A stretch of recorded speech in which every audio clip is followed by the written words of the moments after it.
Hello? Hello, this is Chloe from Quick Eats. I'm here to process your order. How may I help you today? Imagine a food delivery service where every order is processed seamlessly and every customer receives their meal on time.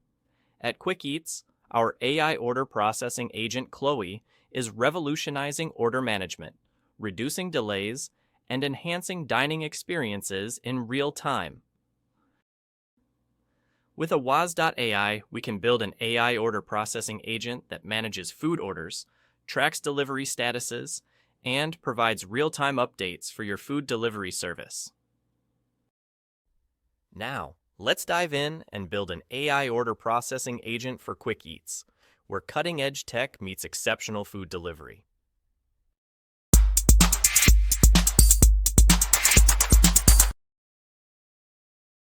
Now, we'll follow a step-by-step process where I'll guide you through setting up this exact funnel for your business. If you follow these steps, you'll be able to set it up on your own using Awaz.ai. The first step is creating an account with Awaz.ai. The second step involves connecting phone numbers and setting up a calendar, creating the agent, setting up actions, and defining tags. We need to click on Create a New Agent, give it a name, and get started. So, I'm going to use one of the agents that I've already created. Now, in this part, we need to give the agent a name. This will be the name of the AI agent that will call your leads. Select a voice. We have all different kinds of voices and accents that you can choose from. Select the language of the agent. Do you want the AI agent to sound American, Indian, British, European, Spanish, etc.? You can also add background sounds to your AI agent, such as mimicking the AI agent sitting in a coffee shop, outdoors, or in a convention hall. The company information box is where you define your company and the product that you want the AI agent to know about during conversations. The agent's objective is the goal of the agent. It could involve evaluating interest for a specific product or service, booking an appointment, setting up a call, and so on. In the voice settings, you define the tone of the voice. Would you like the AI agent to sound more calm or more emotional? Voice speed is where you can adjust the pace and speed of the AI agent's voice. You can test all of these settings by clicking on the web call and conversing with the AI agent. Responsiveness determines how quickly you want the AI agent to respond. Interruption sensitivity refers to whether you want the AI agent to be highly sensitive to interruptions or not. Enabling backchannel allows your AI agent to use filler words like yeah or huh during conversations, indicating active listening and engagement. In the Prompt tab, you define who starts the conversation when your customer picks up the phone.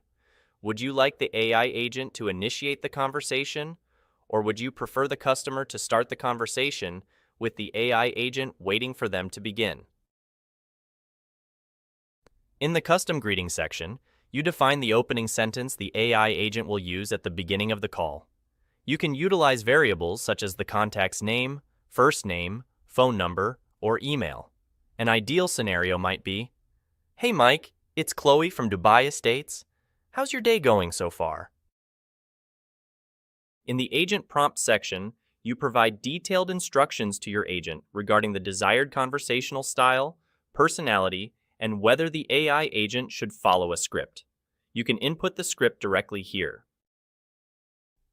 This model operates based on the instructions provided to the AI agent. Depending on these instructions, the AI will act accordingly during the call and perform specific actions. For instance, if you have a script to follow, you can simply paste it here. The best approach is to continuously adjust the prompts and test the agent until you find the perfect fit that effectively executes actions for your business's specific use case.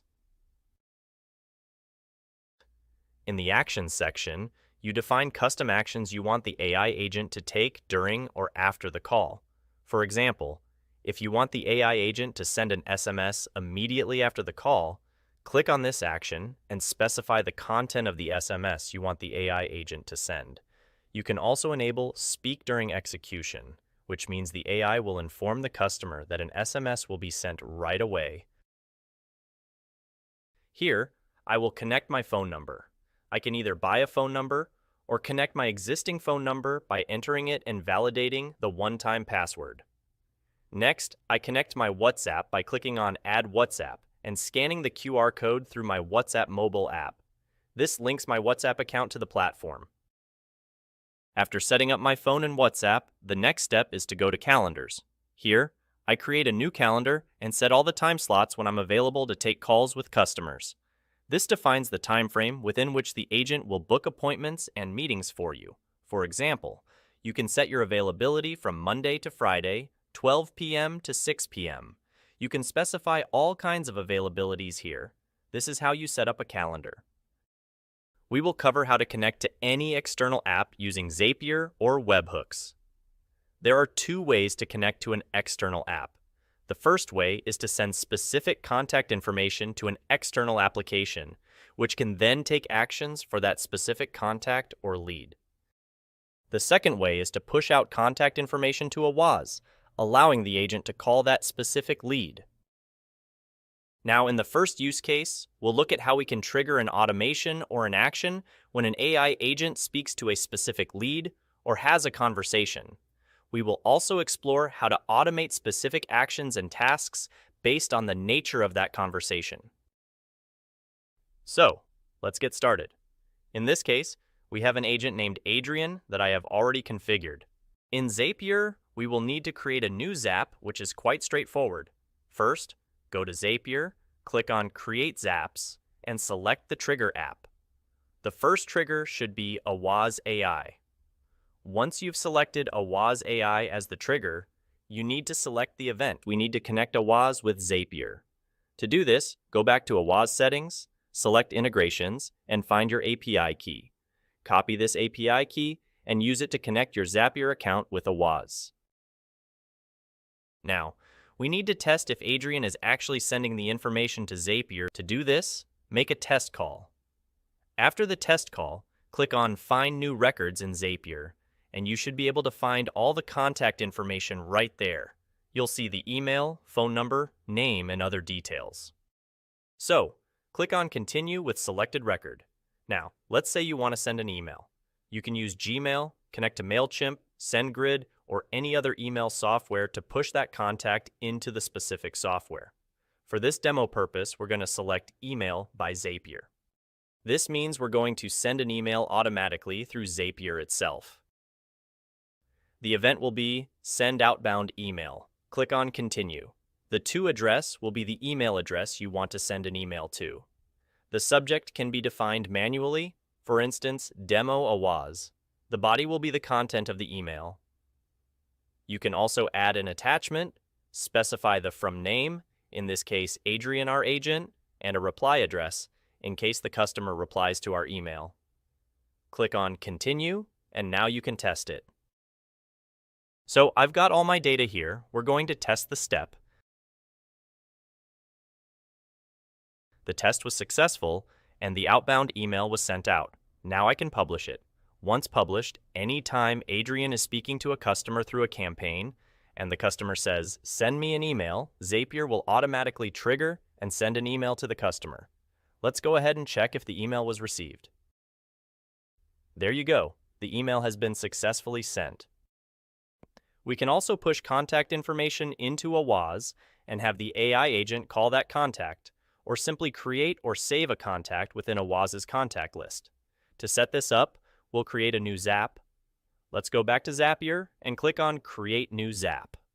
Now, let's say I want to trigger an action from a Google form. For this demo, we'll use a Google form. However, you can send out contact information from any other external CRM or application that you're using. I'm setting it up so that anyone who fills out the form on my website has their lead sent directly to a WAS, and I want an agent to call that specific lead. We're going to select the event New Form Response, which means anytime a new response is generated from the form. You'll need to connect the form here by selecting it from the drop-down menu. The form I'm selecting is Enterprise Solution. Let's test it out. As you can see, I've got all the details here of the formula. Please ensure that in your form, you include the collection of the phone number, whether it's on your website, a Google form, or an external CRM.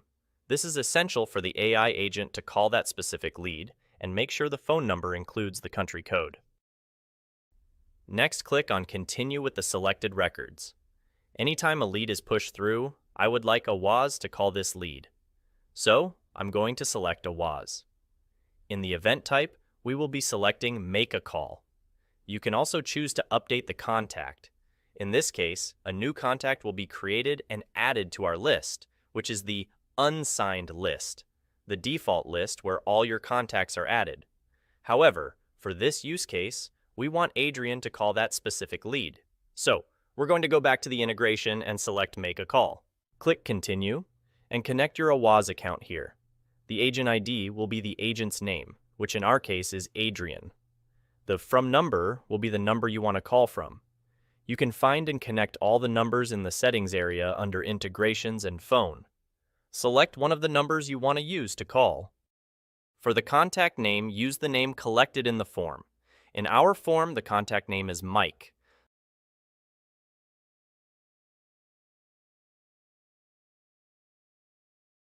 The phone number will be the phone number collected in the form. Now that I've got a name and phone number, I'm just going to continue. When I click on Test, it will automatically call Mike at the number provided, using the selected number from AWAS. Now you can test it and publish it. Now, what's going to happen is that anytime contact information is captured in your Google form, it will be sent to AWAS, and a call action will be automatically triggered. So, whenever a lead fills out the form, they will receive a call from Adrian. You can do this with other software as well, such as your CRM, email software, or forms on your website. For instance, you can have a form that says, "Call me right now," and then create a Zapier integration to automatically initiate a call using our AI agent. That's about it. That's how you use Zapier to trigger automated actions from and to AWAS. Any tests conducted in your agent settings or new campaigns launched will have all calls recorded, and you can find them in the recordings section. Here, you can view all the details of each contact, including whether it was a web call or a phone call, inbound or outbound, the cost of the call, the date, time, and outcome. You'll see if there was a pickup, if a result was achieved, if the call was busy, failed, or had no answer. All these details are available in the recordings section. You can also filter all the call recordings. You can filter by campaign for any specific campaign you have launched, by date, and by whether an outcome was achieved for a specific call. You also get a complete analysis of each call, including whether the call was completed, user sentiment, and agent task completion. All this information is available in the Recordings tab. This feature is particularly useful when running campaigns, as it allows you to see the results for each specific campaign, such as the number of people who picked up the phone and the outcomes achieved. You can also filter the results by time period. So, it's a very powerful way to understand analytics, results of each call, each campaign, and be able to monitor and filter them right in the recording section. That's it for this video. If you have any other questions, feel free to check out our other videos. Don't forget to like and subscribe. Thank you, and goodbye.